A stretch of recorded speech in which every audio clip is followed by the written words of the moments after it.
When 2020 returns, Chris Gardner's journey from the men's room to the boardroom to the big screen. How did he do it? There's definitely a dark side. No question. I've seen both sides. I like this side over here. Next.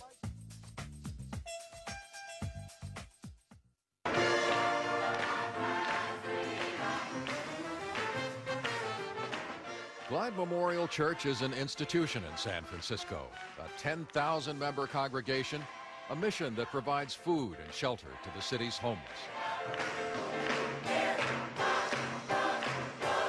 It's run by the Reverend Cecil Williams, who after 37 years still remembers seeing one unusual sight outside his church. A man named Chris Gardner standing in a food line with a baby. You didn't see much of that at all? No. So a lot of women with babies, but not a man with a baby. And it just kind of began to be a rather regular scene where Chris appeared. He had a program for homeless women with children. And I say, obviously, I'm not a woman, but I am homeless. I have a child. I need some place to stay to get myself together. And he let me in. And all this time, you're studying for the brokerage license? Oh, yeah. Yes. Glide Memorial became a lifeline for him, sometimes supplying food and a room, while Gardner, a trainee at a brokerage firm, struggled through homelessness to earn enough to house and support himself and his infant son, Chris Jr. Caring for his son after his wife left him was part of a promise he'd made to himself. Because he grew up not knowing who his father was and suffering the abuse of a stepfather, Gardner swore he would never abandon his children. In return, he found a source of inspiration. Giving my son a bath by candlelight. We had no electricity. I didn't know whether I was going to quit, crack, or cry. Some kind of way this child picks up on it. I don't know where, and he says, "Papa, you know what? You're a good papa." That was all I needed to go on. The extraordinary trials that Gardner went through finally ended. With a broker's license, once the opportunity was his to seize, the success of this formerly homeless man was astonishing. He started with cold calls, was recruited by other firms, and eventually opened his own institutional brokerage firm in Chicago, benefiting, among other things, from government and pension fund rules that created business for minority brokers. In other words, hey. Others found Gardner's story so compelling that after it was broadcast on 2020, actor and producer Will Smith developed a movie about Gardner called The Pursuit of Happyness, due for release in the winter. Gardner joined the project as a consultant, and as he returned to San Francisco, where his story had unfolded, Smith came along to observe and then to be Chris Gardner.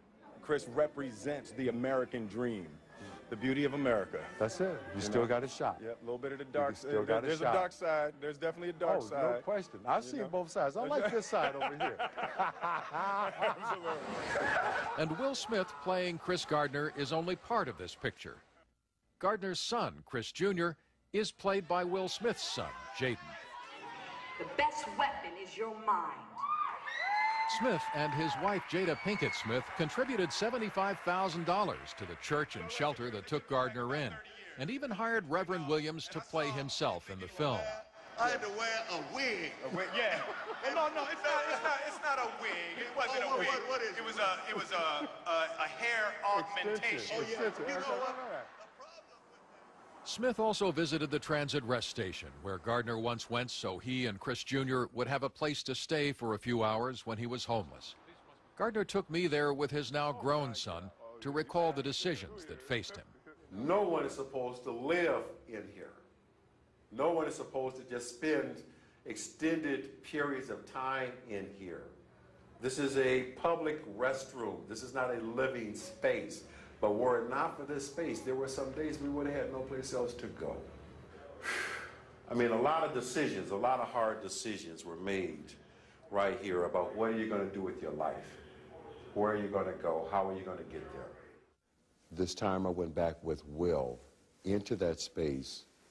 I couldn't be there any longer than a moment. I couldn't be there. And I turned to Will and I said, let's go. He said, no, leave me here for a minute. And I got to tell you, when he came out, he was a different guy.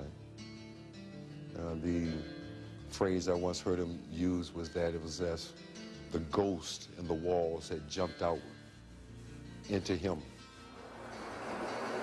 One of the great details in Gardner's story is that when San Francisco's Bay Area Rapid Transit System issued new bonds to raise money a few years ago, one of the underwriters was Chris Gardner's company. Gardner has returned to being a star on the investment circuit since shooting on the film Wrapped late last year. Occasionally, he returns to Glide Memorial to work on the food line where he once stood and to make sizable regular donations. And he started what he says he hopes will be his masterpiece. My brother.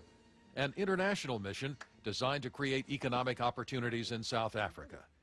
This man, whose own father had abandoned him, found himself carrying his plans into the office of Nelson Mandela. You walked into his office. Yes, he sir. looked at you and said, welcome home, son. I had to be 46 years old. And for the first time in my life, a man ever to say the words to me, welcome home, son. And for it to be Nelson Mandela. I cried. I cried. By now, Gardner has had opportunities to examine his life and see it through the eyes of others that would have been unimaginable only 3 years ago. That time-worn cliche, it's just like a movie script, turned out to be true. Whatever new discoveries he's made about himself, the quote on the front of his book echoes the decision he made when he was still a child, silently promising how he would be different from the stepfather who terrorized him. I hold one thing dearer than all else, he wrote, my commitment to my son. you're a stockbroker by profession. Are you surprised that your story has resonated with so many people? I think my profession is totally secondary to my journey. It's not what I do, and what I do is not who I am. It's the journey. As Maya Angelou once put it, I wouldn't take nothing for my journey now.